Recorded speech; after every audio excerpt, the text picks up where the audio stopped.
Selamat pagi saudara-saudari yang dikasihi Kristus.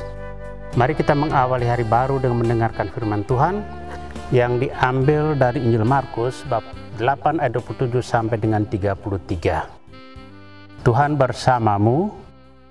Inilah Injil suci menurut Markus.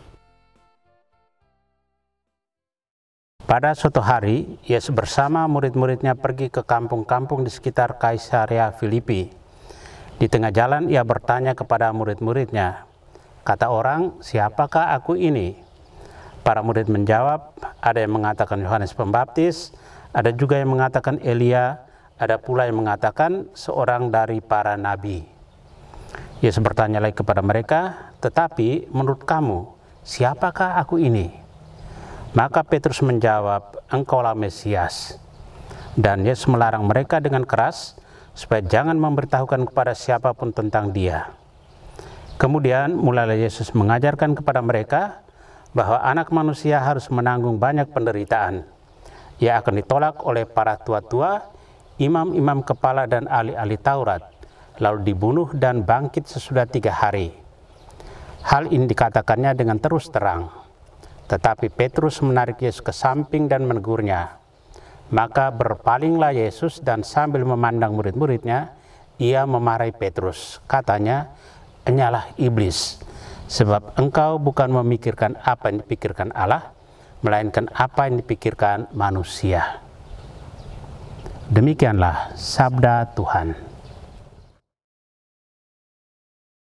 Saudara-saudari yang dikasihi Kristus, tema yang akan kita renungkan hari ini, Engkau Mesias anak Allah yang hidup.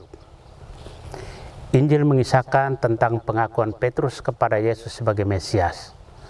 Pertanyaan mendasar dari Yesus, menurut kamu, siapakah aku ini? Menjadi acuan untuk menegaskan kealahan Yesus di dunia. Dalam kisah Injil terlihat bahwa para murid masih berada dalam masa lampau yang melihat Yesus dari kacamata masa lalu mereka. Oleh sebab itu, ketika pertanyaan ini muncul, maka jawaban yang diberikan juga masih seputar masa lalu. Ada yang menjawab, Yesus adalah Nabi.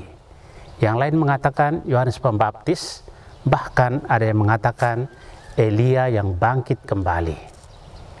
Jawaban ini sepenuhnya memberikan gambaran bahwa para murid belum memahami dan menyadari Allah yang hadir dalam hidup bersama mereka melalui Yesus. Engkau Mesias anak Allah yang hidup merupakan pengakuan Petrus yang menegaskan bahwa sebenarnya status Yesus itu lain dari apa yang dipikirkan selama ini oleh para muridnya. Jawaban ini mempertegas keilahian Yesus dalam mewujud nyatakan kerajaan Allah di dunia. Yesus membutuhkan pengakuan yang tidak datang dari raja-raja orang Yahudi dan Romawi saat itu. Tapi justru pengakuan itu datang dari seorang penjala ikan yang menjadi muridnya. Hal ini mempertegas bahwa kedudukan manusia di dunia terkadang mempengaruhi iman dan tindakannya dalam melakukan kehendak Allah. Saudara yang terkasih, Yesus juga sebenarnya bertanya kepada kita, siapakah aku menurut kamu? Semoga pertanyaan ini bisa kita berikan sesuai dengan iman dan tindakan kita. Yesus mau supaya kita selalu berpasrah kepadanya karena kita sudah mengakui Dia sebagai sumber utama keselamatan melalui pembaptisan yang kita terima.